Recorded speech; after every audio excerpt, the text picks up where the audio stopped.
Edhe viti 2014 do e gjej Kosovën si shtetin më të varfër në rajon. Sipas raportit më të ri të Bankës Botërore, 10,2 e qytetarëve kosovar jetojnë në varfëri ekstreme.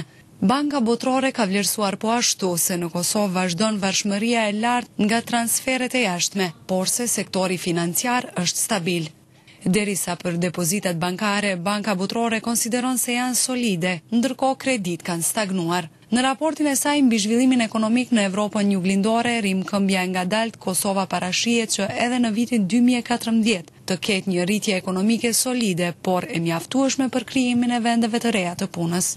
Diçka e tillë është e domosdoshme për Kosovën. Krijimi do të thotë një klime më të mirë për thithjen e investimeve të huaja, krijimi i një stabiliteti jo vetëm ekonomik fiskal që është kyç, po edhe një lloj stabiliteti politik, një imazh pak më të mirë politik në botë, që investitorët e huaj që kanë ardhur në rajon mos më pas frikë me ardhur në Kosovë.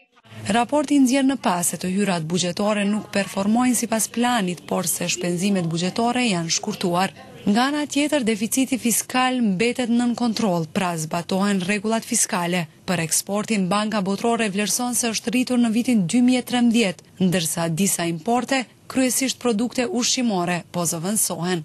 Sfidat kryesore në vend sipas këtij raporti ende mbeten papunësia e lartë, mos pjesëmarrja në tregun e punës dhe varfëria e lartë, më e larta në rajon.